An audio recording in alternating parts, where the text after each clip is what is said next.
The Picture of Dorian Gray by Oscar Wilde. Chapter 2. As they entered, they saw Dorian Gray. He was seated at the piano, with his back to them, turning over the pages of a volume of Schumann's Forest Scenes. "You must lend me these, Basil," he cried. "I want to learn them. They are perfectly charming." That entirely depends on how you sit today, Dorian. "Oh, I am tired of sitting, and I don't want a life-size portrait of myself," answered the lad, swinging round on the music-stool in a wilful, petulant manner. When he caught sight of Lord Henry, a faint blush coloured his cheeks for a moment, and he started up. "I beg your pardon, Basil, but I didn't know you had anyone with you."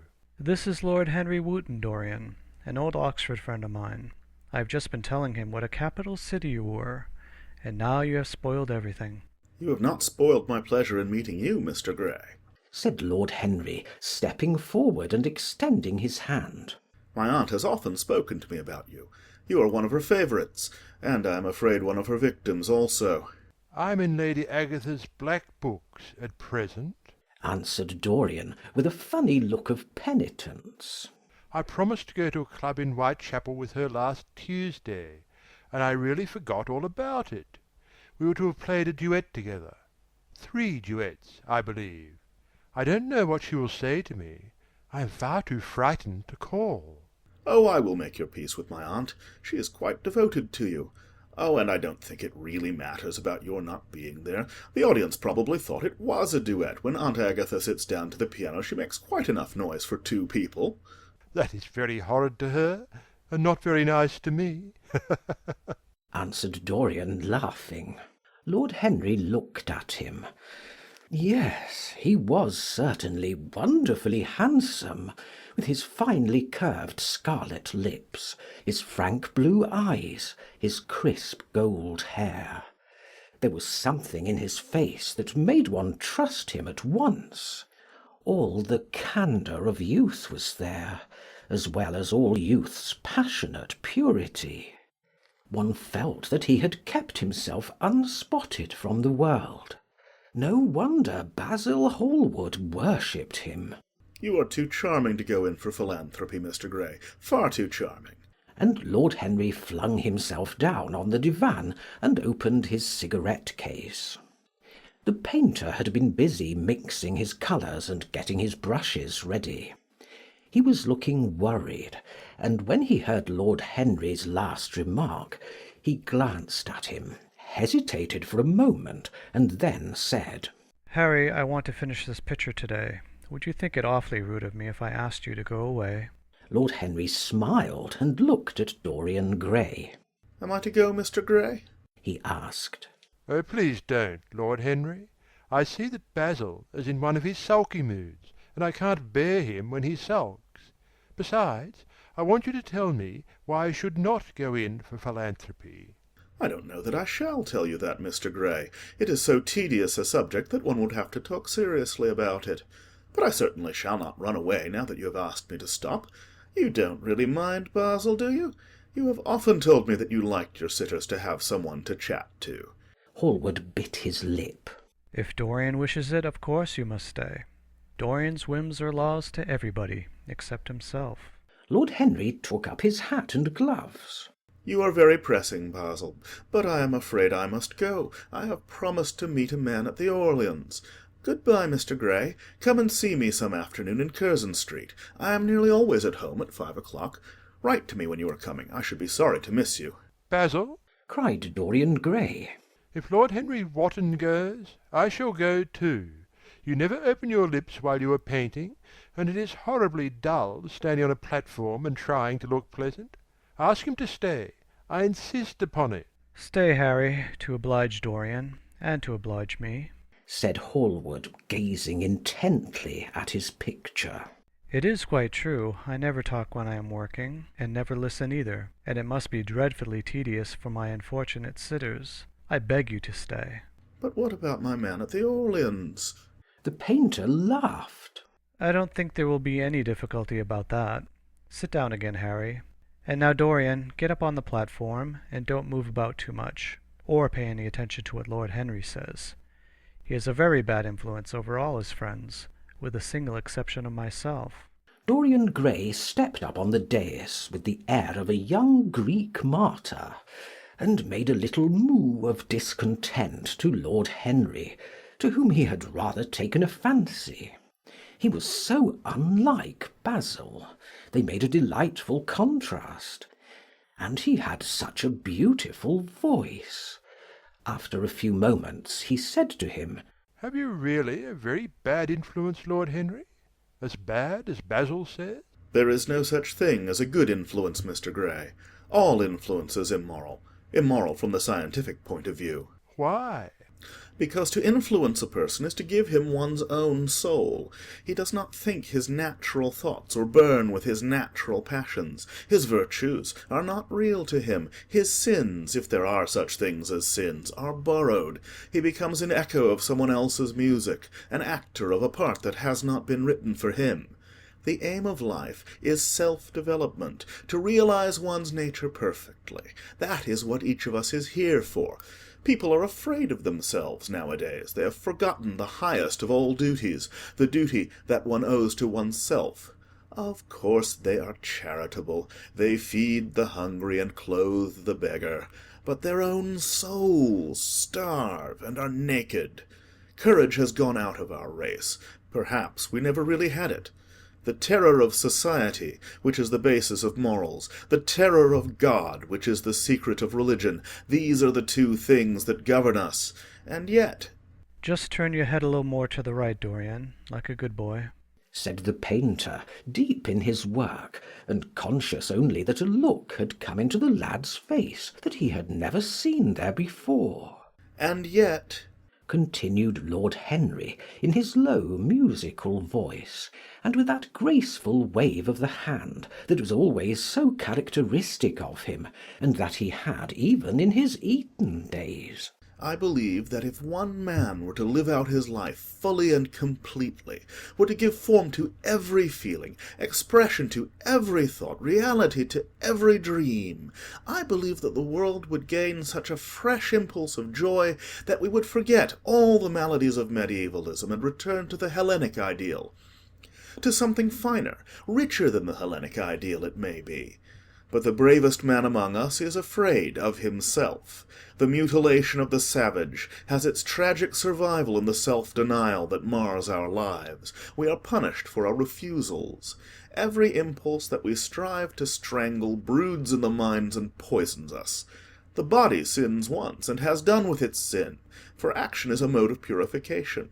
Nothing remains then but the recollection of a pleasure or the luxury of a regret. The only way to get rid of a temptation is to yield to it. Resist it, and your soul grows sick with longing for the things it has forbidden to itself, with desire for what its monstrous laws have made monstrous and unlawful. It has been said that the great events of the world take place in the brain.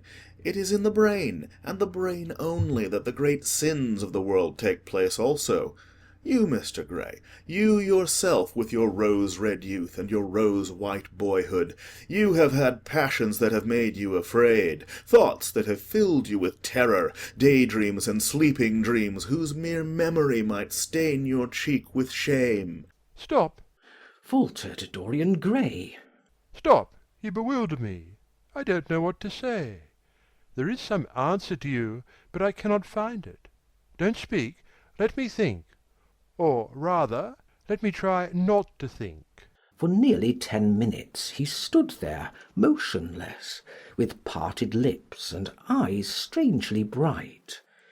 He was dimly conscious that entirely fresh influences were at work within him. Yet they seemed to him to have come really from himself. The few words that Basil's friend had said to him, words spoken by chance, no doubt, and with wilful paradox in them, had touched some secret chord that had never been touched before, but that he felt was now vibrating and throbbing to curious pulses.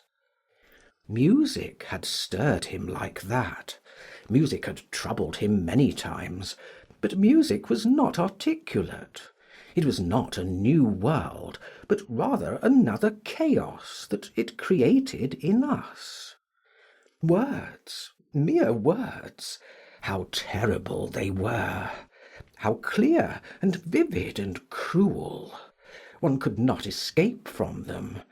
And yet what a subtle magic there was in them!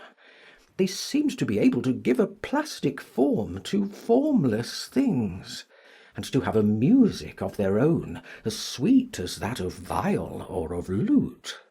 Mere words! Was there anything so real as words? Yes, there had been things in his boyhood that he had not understood. He understood them now. Life suddenly became fiery coloured to him. It seemed to him that he had been walking in fire. Why had he not known it? With his subtle smile, Lord Henry watched him. He knew the precise psychological moment when to say nothing. He felt intensely interested.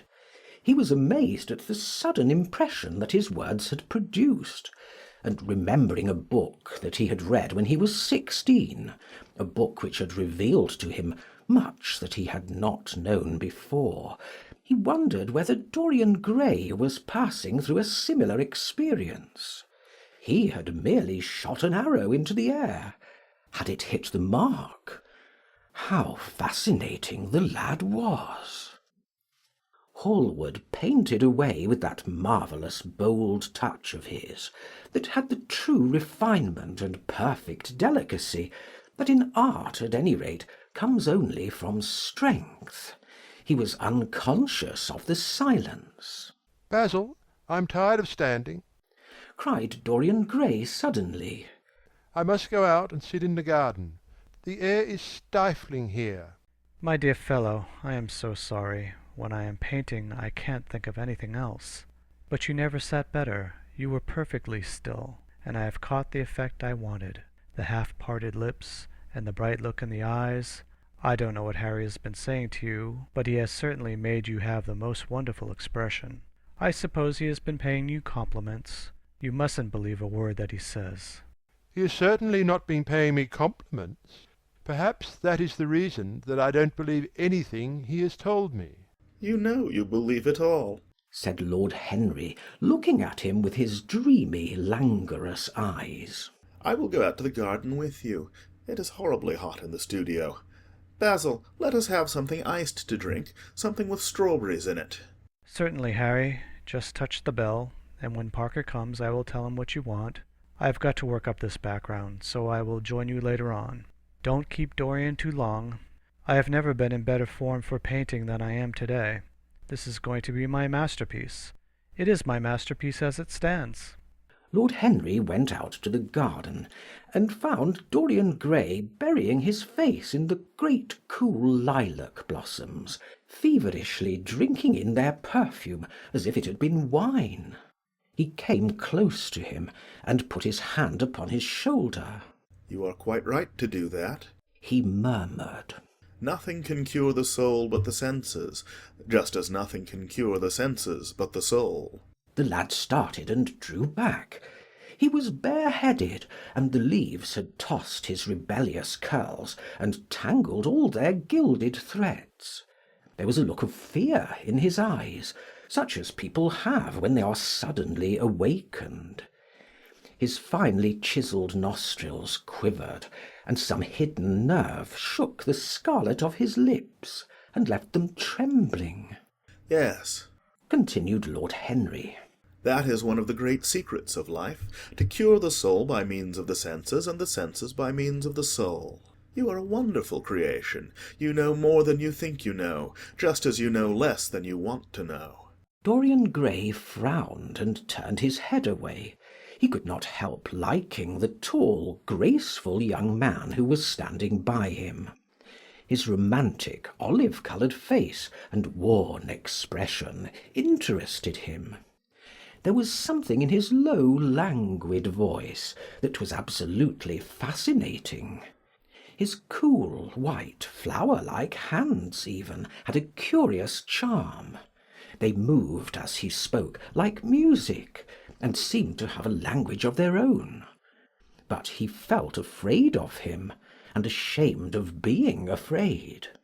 Why had it been left for a stranger to reveal him to himself? He had known Basil Hallward for months, but the friendship between them had never altered him. Suddenly there had come someone across his life who seemed to have disclosed to him life's mystery. And yet, what was there to be afraid of? He was not a schoolboy or a girl. It was absurd to be frightened. "Let us go and sit in the shade," said Lord Henry. "Parker has brought out the drinks, and if you stay any longer in this glare you will be quite spoiled, and Basil will never paint you again. You really must not allow yourself to become sunburnt. It would be unbecoming." What can it matter? cried Dorian Gray, laughing, as he sat down on the seat at the end of the garden. "It should matter everything to you, Mr. Gray. Why? Because you have the most marvellous youth, and youth is the one thing worth having." I don't feel that, Lord Henry. No, you don't feel it now. Some day, when you are old and wrinkled and ugly, when thought has seared your forehead with its lines, and passion branded your lips with its hideous fires, you will feel it. You will feel it terribly. Now, wherever you go, you charm the world. Will it always be so? You have a wonderfully beautiful face, Mr. Gray. Don't frown. You have. And beauty is a form of genius, is higher indeed than genius, as it needs no explanation. It is of the great facts of the world, like sunlight or springtime, or the reflection in dark waters of that silver shell we call the moon. It cannot be questioned. It has its divine right of sovereignty. It makes princes of those who have it. You smile? Ah, when you have lost it, you won't smile. People say sometimes that beauty is only superficial. That may be so, but at least it is not so superficial as thought is. To me, beauty is the wonder of wonders. It is only shallow people who do not judge by appearances. The true mystery of the world is the visible, not the invisible. Yes, Mr. Gray, the gods have been good to you, but what the gods give they quickly take away. You have only a few years in which to live really, perfectly, and fully. When your youth goes, your beauty will go with it, and then you will suddenly discover that there are no triumphs left for you, or have to content yourself with those mean triumphs that the memory of your past will make more bitter than defeats. Every month as it wanes brings you nearer to something dreadful. Time is jealous of you and wars against your lilies and your roses. You will become sallow and hollow-cheeked and dull-eyed. You will suffer horribly. Ah, realize your youth while you have it. Don't squander the gold of your days, listening to the tedious, trying to improve the hopeless failure, or giving away your life to the ignorant, the common, and the vulgar. These are the sickly aims, the false ideals of our age. Live! Live the wonderful life that is in you. Let nothing be lost upon you. Be always searching for new sensations. Be afraid of nothing. A new hedonism. That is what our century wants. You might be its visible symbol. With your personality, there is nothing you could not do. The world belongs to you for a season. The moment I met you, I saw that you were quite unconscious of what you really are, of what you really might be. There was so much in you that charmed me that I felt I must tell you something about yourself. I thought how tragic it would be if you were wasted. For there is such a little time that your youth will last, such a little time. The common hill-flowers wither, but they blossom again. The laburnum will be as yellow next June as it is now. In a month there will be purple stars on the clematis, and year after year the green night of its leaves will hold its purple stars. But we never get back our youth. The pulse of joy that beats in us at 20 becomes sluggish. Our limbs fail, our senses rot. We degenerate into hideous puppets, haunted by the memory of the passions of which we were too much afraid, and the exquisite temptations that we had not the courage to yield to. Youth! Youth! There is absolutely nothing in the world but youth. Dorian Gray listened, open-eyed and wondering. The spray of lilac fell from his hand upon the gravel. A furry bee came and buzzed round it for a moment, then it began to scramble all over the oval stellated globe of the tiny blossoms. He watched it with that strange interest in trivial things that we try to develop when things of high import make us afraid, or when we are stirred by some new emotion for which we cannot find expression, or when some thought that terrifies us lays sudden siege to the brain and calls on us to yield.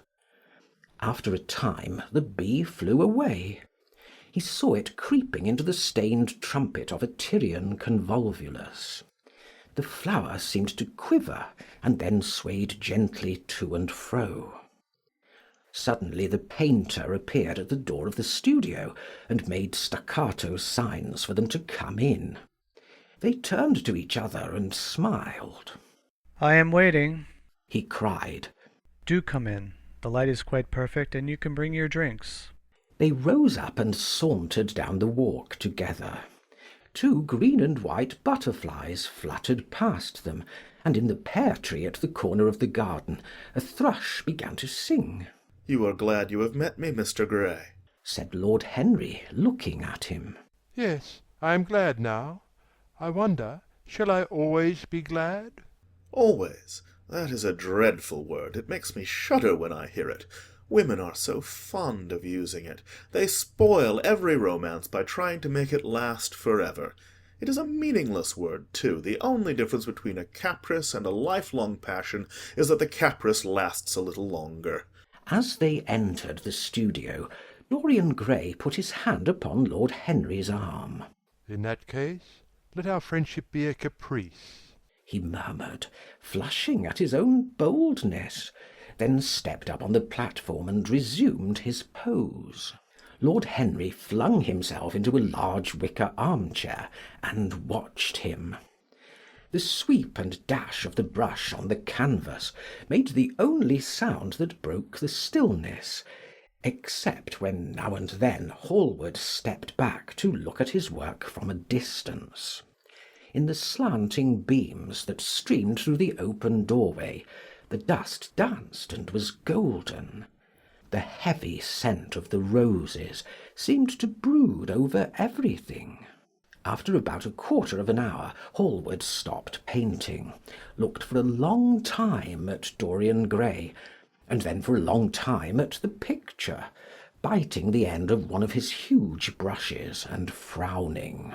"It is quite finished," he cried at last, and stooping down, he wrote his name in long vermilion letters on the left-hand corner of the canvas. Lord Henry came over and examined the picture. It was certainly a wonderful work of art, and a wonderful likeness as well. My dear fellow, I congratulate you most warmly, he said. It is the finest portrait of modern times. Mr. Gray, come over and look at yourself. The lad started as if awakened from some dream. Is it really finished? he murmured, stepping down from the platform. "Quite finished," said the painter. "And you have sat splendidly today.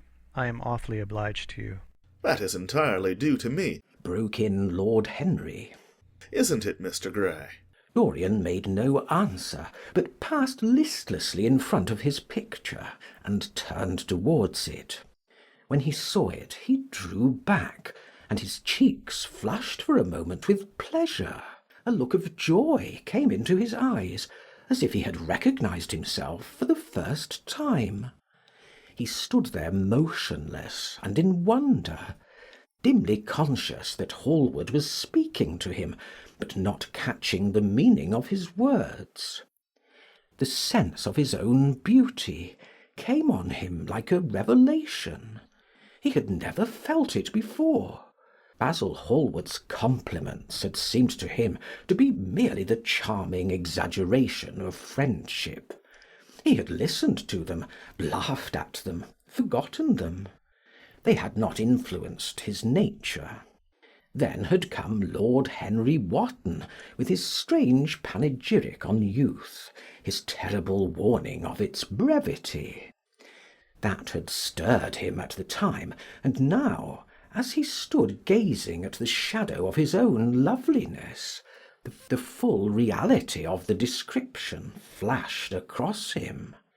Yes, there would be a day when his face would be wrinkled and wizen, his eyes dim and colourless, the grace of his figure broken and deformed. The scarlet would pass away from his lips, and the gold steal from his hair. The life that was to make his soul would mar his body. He would become dreadful, hideous, and uncouth. As he thought of it, a sharp pang of pain struck through him like a knife, and made each delicate fibre of his nature quiver. His eyes deepened into amethyst, and across them came a mist of tears. He felt as if a hand of ice had been laid upon his heart. "Don't you like it?" cried Hallward at last, stung a little by the lad's silence, not understanding what it meant. Of course he likes it, said Lord Henry. Who wouldn't like it? It is one of the greatest things in modern art. I will give you anything you like to ask for it. I must have it. "It is not my property, Harry." Whose property is it? "Dorian's, of course," answered the painter. He is a very lucky fellow. How sad it is, murmured Dorian Gray, with his eyes still fixed upon his own portrait. how sad it is. I shall grow old and horrible and dreadful. But this picture will remain always young. It will never be older than this particular day of June. If it were only the other way! If it were I who was to be always young, and the picture that was to grow old! For that I would give everything. Yes, there is nothing in the whole world I would not give. I would give my soul for that." You would hardly care for such an arrangement, Basil, cried Lord Henry, laughing. It would be rather hard lines on your work. "I should object very strongly, Harry," said Hallward. Dorian Gray turned and looked at him. "I believe you would, Basil. You like your art better than your friends. I am no more to you than a green bronze figure. Hardly as much, I dare say." The painter stared in amazement. It was so unlike Dorian to speak like that. What had happened? He seemed quite angry. His face was flushed and his cheeks burning. "Yes," he continued, "I am less to you than your ivory Hermes or your silver fawn. You will like them always. How long will you like me? Till I have my first wrinkle, I suppose. I know, now, that when one loses one's good looks, whatever they may be, one loses everything. Your picture has taught me that. Lord Henry Wotton is perfectly right. Youth is the only thing worth having.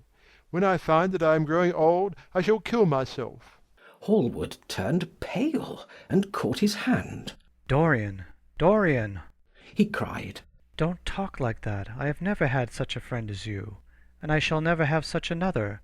You are not jealous of material things, are you? You who are finer than any of them?" "I am jealous of everything whose beauty does not die. I am jealous of the portrait you have painted of me. Why should it keep what I must lose? Every day that passes takes something from me and gives something to it. Oh, if it were only the other way! If the picture could change, and I could be always what I am now! Why did you paint it? It will mock me some day, mock me horribly." The hot tears welled into his eyes. He tore his hand away, and flinging himself on the divan, he buried his face in the cushions, as though he was praying. "This is your doing, Harry," said the painter bitterly. Lord Henry shrugged his shoulders. It is the real Dorian Gray, that is all. "It is not." If it is not, what have I to do with it? You should have gone away when I asked you. He muttered. I stayed when you asked me, was Lord Henry's answer. Harry, I can't quarrel with my two best friends at once, but between you both, you have made me hate the finest piece of work I have ever done, and I will destroy it. What is it but canvas and colour? I will not let it come across our 3 lives and mar them. Dorian Gray lifted his golden head from the pillow, and with pallid face and tear-stained eyes looked at him as he walked over to the deal painting table that was set beneath the high curtained window.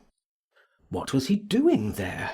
His fingers were straying about among the litter of tin tubes and dry brushes, seeking for something.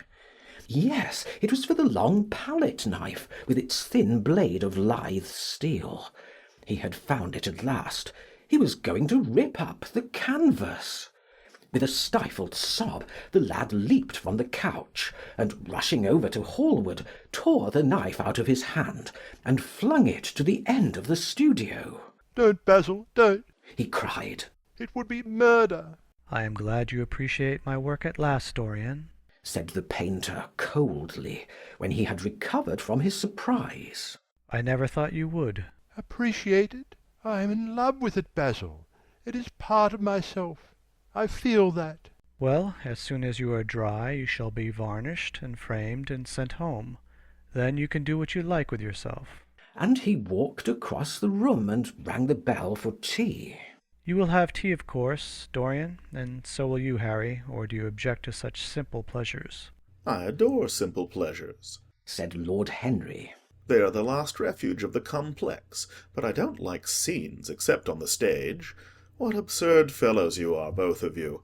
I wonder who it was defined man as a rational animal. It was the most premature definition ever given. Man is many things, but he is not rational. I am glad he is not, after all, though I wish you chaps would not squabble over the picture. You had much better let me have it, Basil. This silly boy doesn't really want it, and I really do. If you let anyone have it but me, Basil, I shall never forgive you, cried Dorian Gray. And I don't allow people to call me a silly boy. You know the picture is yours, Dorian. I gave it to you before it existed. And you know you have been a little silly, Mr. Gray, and that you don't really object to being reminded that you are extremely young. I should have objected very strongly this morning, Lord Henry. Ah, this morning. You have lived since then. There came a knock at the door, and the butler entered with a laden tea-tray, and set it down upon a small Japanese table. There was a rattle of cups and saucers, and the hissing of a fluted Georgian urn. 2 globe-shaped china dishes were brought in by a page. Dorian Gray went over and poured out the tea. The 2 men sauntered languidly to the table, and examined what was under the covers. Let us go to the theatre tonight, said Lord Henry. There is sure to be something on somewhere. I have promised to dine at White's, but it is only with an old friend, so I can send him a wire to say that I am ill, or that I am prevented from coming in consequence of a subsequent engagement. I think that would be a rather nice excuse. It would have all the surprise of candour. It is such a bore putting on one's dress clothes, muttered Hallward. And when one has them on, they are so horrid. Yes, answered Lord Henry dreamily. The costume of the 19th century is detestable. It is so sombre, so depressing. Sin is the only real colour element left in modern life. You really must not say things like that before Dorian, Harry. Before which Dorian? The one who is pouring out tea for us, or the one in the picture? Before either. I should like to come to the theatre with you, Lord Henry, said the lad. Then you shall come. And you will come too, Basil, won't you? I can't really. I would sooner not. I have a lot of work to do. Well then, you and I will go alone, Mr. Gray. I should like that awfully. The painter bit his lip and walked over, cup in hand, to the picture. I shall stay with the real Dorian, he said sadly. Is this the real Dorian? Cried the original of the portrait, strolling across to him. Am I really like that? Yes, you are just like that. How wonderful, Basil. At least you are like it in appearance, but it will never alter, sighed Hallward. That is something. What a fuss people make about fidelity. Exclaimed Lord Henry. Why, even in love it is purely a question for physiology. It has nothing to do with our own will. Young men want to be faithful and are not. Old men want to be faithless and cannot. That is all one can say. Don't go to the theatre tonight, Dorian, said Hallward. Stop and dine with me. I can't, Basil, Why? because I have promised Lord Henry Wotton to go with him. He won't like you any better for keeping your promises. He always breaks his own. I beg you not to go. Dorian Gray laughed and shook his head. I entreat you. The lad hesitated and looked over at Lord Henry, who was watching them from the tea-table with an amused smile. I must go, Basil, he answered. Very well, said Hallward, and he went over and laid down his cup on the tray. It is rather late, and as you have to dress, you had better lose no time. Goodbye, Harry. Goodbye, Dorian. Come and see me soon. Come tomorrow. Certainly. You won't forget? No, of course not, cried Dorian. And Harry, Yes, Basil? remember what I asked you when we were in the garden this morning. I have forgotten it. I trust you. I wish I could trust myself. said Lord Henry, laughing. Come, Mr. Gray, my hansom is outside, and I can drop you at your own place. Goodbye, Basil. It has been a most interesting afternoon. As the door closed behind them, the painter flung himself down on a sofa, and a look of pain came into his face. End of chapter 2.